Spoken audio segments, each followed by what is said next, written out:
आज बनवत आहे मी गाजरचा ज्यूस। गाजरचा हलवा बनवला, गाजरची खीर सुद्धा बनवली।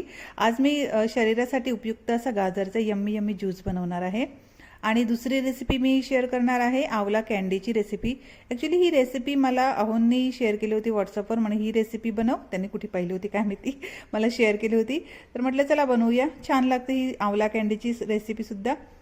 तर सर्वप्रथम आपल्याला लागणार आहेत आवला। हे मी पाव किलो आवला आणले होते, मार्केटमध्ये सहज मिळतात। आता हे स्वच्छ धुवून घेतलेले आहेत मी।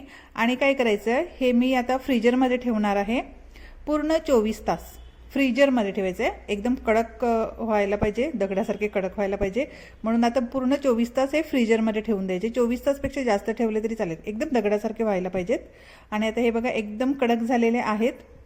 मी 24 तासपेक्षा जास्त ठेवले होते आणि एकदम छान दगडासारखे झाले होते।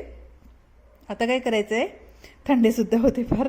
आता हे असंच ठेवून द्यायचं आहे थोड्या वेळ, म्हणजे 2 तासासाठी आता पाण्यात टाकून ठेवायचे आहेत, म्हणजे ते नरम पडण्यासाठी। तुम्ही बॉईल करून सुद्धा घेऊ शकतात, पण ही मी रेसिपी जशी मला शेअर केलेली तेच प्रकारे बनवलेली। आता ह्याचं लॉजिक काय माहीत नाही, तुम्ही वाफवून सुद्धा घेऊ शकतात, पण मी ही रेसिपी पाहिली होती तसंच बनवलं आहे।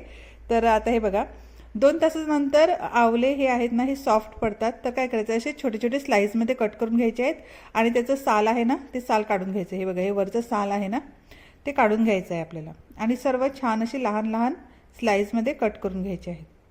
ठीक आहे, ही रेसिपी बनवण्यासाठी तुम्हाला माहिती आहे 5 ते 6 दिवस लागतात।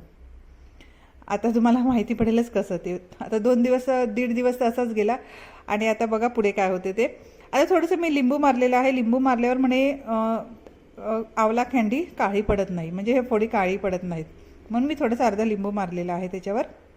आता काय करायचं आहे, आता एका बाउलमध्ये साखर घ्यायची आहे, अगोदर साखर टाकायची, त्यानंतर ही आवला कॅन्डी टाकायची आहे, पुन्हा साखरेचा एक थर लावायचा आहे, पुन्हा ही आवला कॅन्डी टाकायची आहे, आणि पुन्हा 2 दिवस 48 तास ठेवून द्यायचं आहे, पुन्हा 2 दिवस।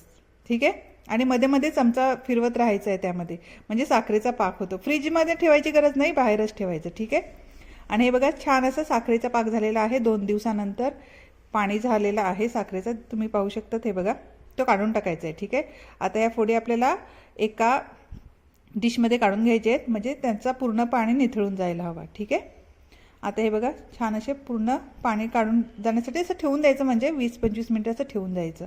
आणि आता एका डिशमध्ये घ्यायच्या आहेत ह्या कॅन्डी, सर्व छान अशा लावायच्या आहेत मस्त, आणि सुकवायच्या आहेत पुन्हा 2 दिवस कडक उन्हामध्ये सुकवायचे आहेत। हे बघा दिसतात ना छान। आता हे कडक उन्हामध्ये सुकवायचे आहेत पूर्ण 2 दिवस। तर आता मी आमच्या टेरेसवर जात आहे आणि सुकायला ठेवत आहे।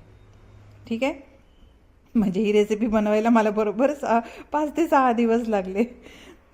कोण पण म्हणेल की 5-6 दिवस कशी रेसिपी बनायला, 2 दिवस फ्रीजमध्ये ठेवायला, 2 दिवस पाण्यामध्ये साखरेमध्ये ठेवायला, आणि 2 दिवस सुकवायला। तर हे बघा मी आता मस्त कडक उन्हामध्ये ठेवलेलं आहे। छान अशी 10 वाजता कडक ऊन येते ना आमच्या टेरेसवर, तर 2 दिवस मी ठेवत आहे। काढून घ्यायचं, संध्याकाळ झाली काढून घ्यायचं, पुन्हा दुसऱ्या दिवशी उन्हामध्ये ठेवून द्यायचं। आणि ही आमची वाडी, छोटीशी वाडी केलेली आहे, अजून काय वाडी करायची बाकी आहे।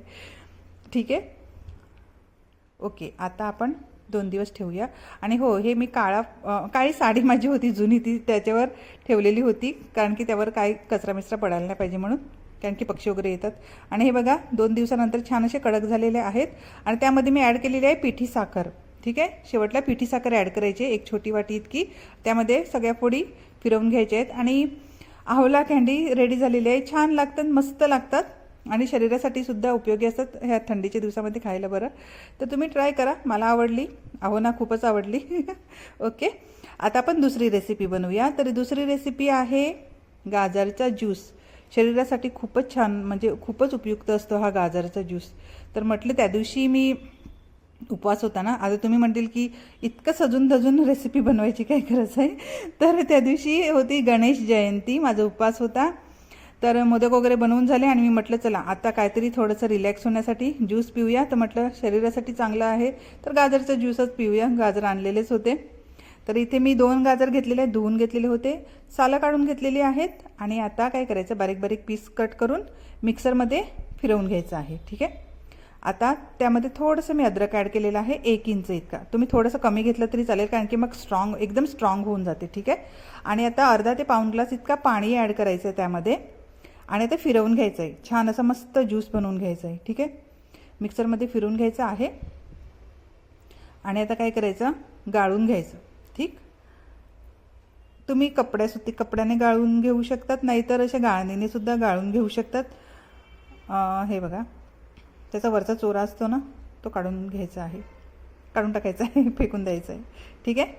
थोडासा प्रोसेसला टाईम लागतो हे गाळायला. आणि हो, ह्यामध्ये मी आता ॲड केलेली आहे साखर, कारण की नुसतं असं बरोबर नाही लागत म्हणून मी थोडीशी साखरसुद्धा ॲड केलेली होती. थोडंसं मीठ ॲड केलेलं होतं. आता तो सेंधा नमक नव्हता माझ्याकडे म्हणून मी साधंच नमक टाकला आणि थोडीशी साखर ॲड केलेली आहे आणि थोडंसं नंतर लिंबूसुद्धा ॲड करायचं आहे. म्हणजे 5-6 थेंब इतकं लिंबूचे इतके ॲड करायचे आहेत.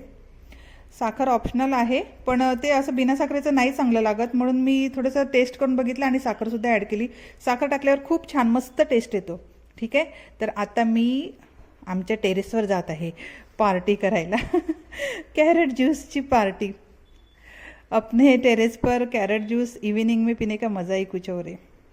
तर मी इथे आमच्या टेरेसवर आलेले आहे. ॲक्च्युली संध्याकाळी मला फिरायला खूप आवडते टेरेसवर, मी कितीतरी व्हिडिओजमध्ये सांगितलेले आहेत. तर ओके फ्रेंड्स, आपण लवकरच भेटूया पुढच्या व्हिडिओमध्ये. Bye bye, take care.